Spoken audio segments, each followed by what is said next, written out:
16, welcome to my story. I'm sorry, 16 is wrong. This is 18, lost a couple digits. Anyway, my story 18.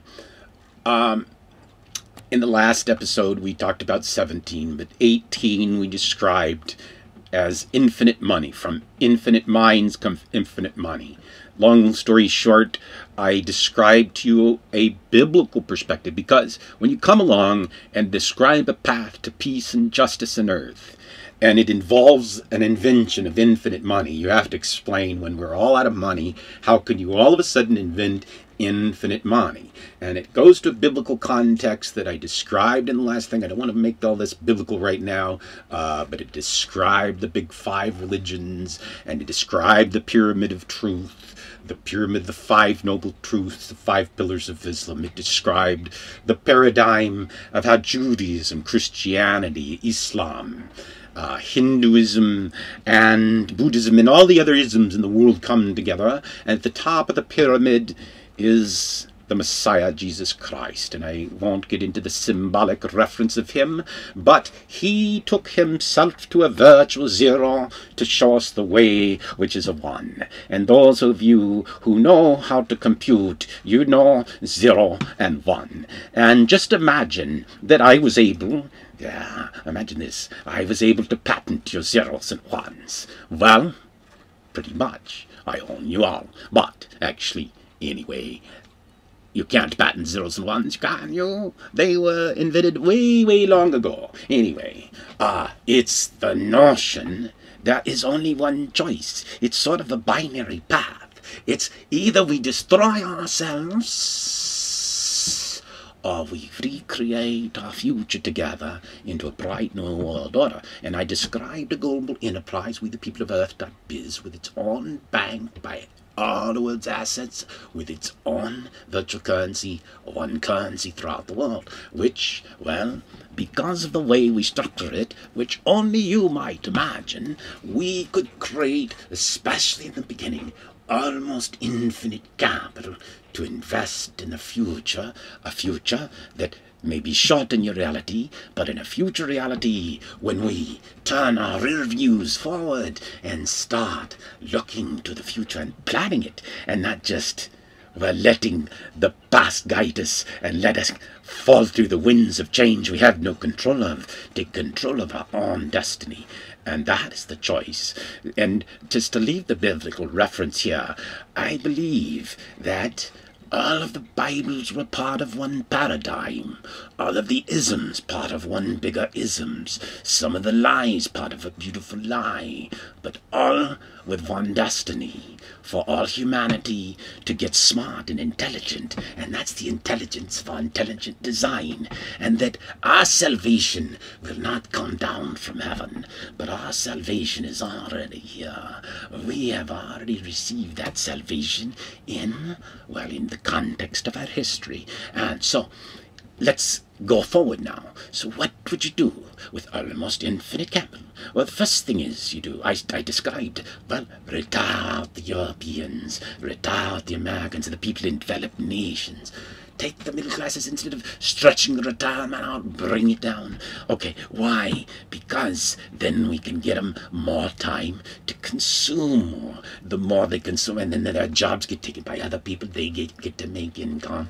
More incomes, more consumption, and more consumption's a bigger economy, and it gets to a virtuous circle, but it has to start at the bottom of the pyramid. We have to create wealth from the bottom of the pyramid up. So actually, when you do the math on the entire planet, when a planet has 50% of its people living on less than $2 a day, somebody living in any developed nation, from Japan to Korea to Hong Kong to just keep going and going, and United States and Canada and well, all the developed nations, well, they are wealthy by comparison. They're almost in the 1% of the world, certainly in the top 5. Okay, so what happens? You don't want to save the world by taking away from those. No, you take those and secure their wealth and then expand their wealth. So what do we do in developed nations? Well, actually, developed nations in the future, a future we architect together, have huge potential to lead us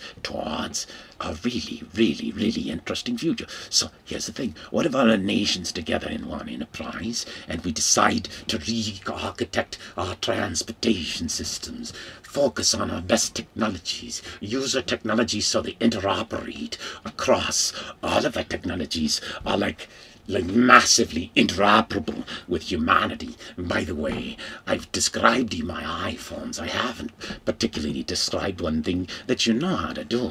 The computers of the future will talk to you, and they'll look like humans, and they'll compute to you. And the future is an increasingly jobless future, but it's also lots of jobs. So how does this work? A jobless future with lots of jobs. Okay, that's almost a paradox of paradigms. It's just like it can't happen together, but it can. Okay, here's the deal.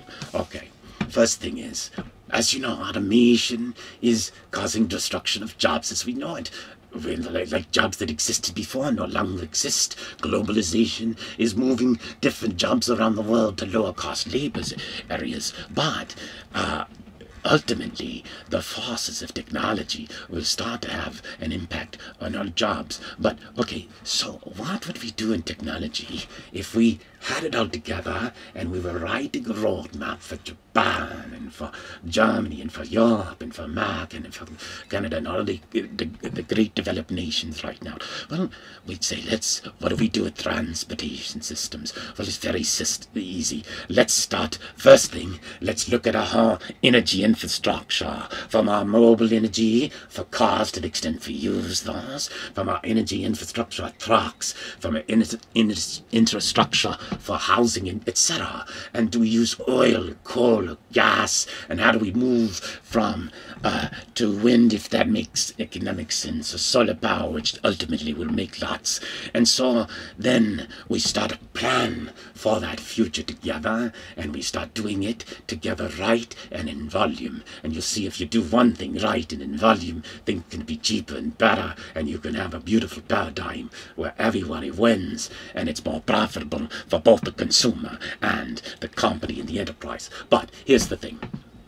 So you start to imagine a world which isn't really hard, where you know how to do it, where we can get the political will, because politics is out of the way, and our enterprise builds cars that drives themselves. That's right, cars that drives themselves. And when you're in your car with your family, you can almost imagine a time where you're just sitting in a 3D movie, or going anywhere. Remember, I described to you what lies beyond Google Earth, a virtual reality domain, where your car could be transported in space or time in our virtual reality domain across the earth, and maybe even across the planets.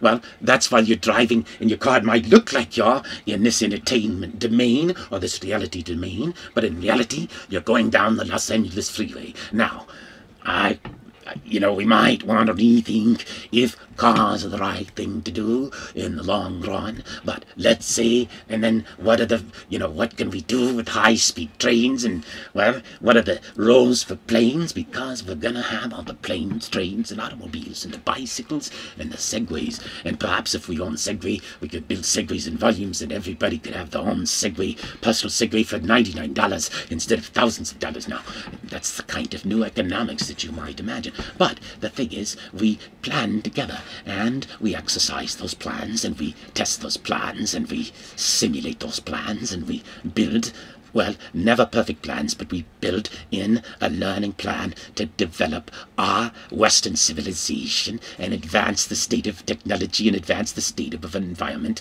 way beyond its current rate of change. And so you can imagine high-speed trains, lots of investment projects. That would create lots of jobs. But in the long run, it might take away jobs, especially as we re-architect jobs out of our economy. Now, when we do that, we must realize, and that's why the only way to achieve the future is to achieve a world in which we make people stockholders than enterprise. And the biggest earning stockholders in the future enterprise at the beginning will be those in wealthier nations, because even those poor and the wealthier nations, because of being in those nations, we would like include them and make sure. See, the idea is that the developed nations become the base standard for all the nations of the world, and so we work together in addition to securing our own beautiful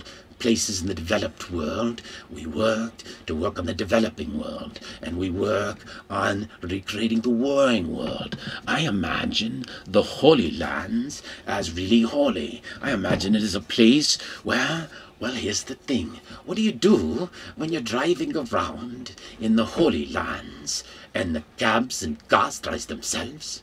But you don't even need cab drivers. But here's the thing. What we need are teachers, and teachers not like you think you know them, but like tour guides. Just so you just imagine who might have been a cab driver, Muslim, Jew, Christian in Israel, wherever, in Syria, in Egypt, you name it.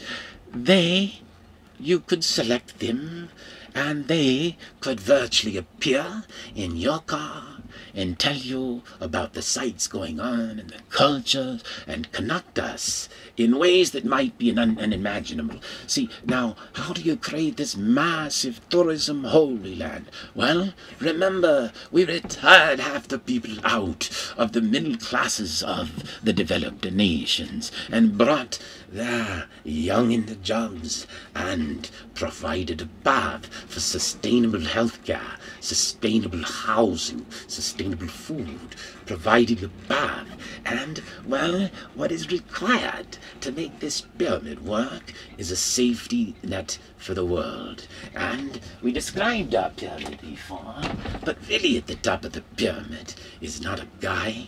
It's all of us. See, it's all of us at the top. And the base of the pyramid must be founded on the principle of peace and justice, and also founded on the principles of life and liberty and the pursuits of happiness, and founded on the principle of truth and knowledge and higher learning. And there's probably only one principle in our path towards the future.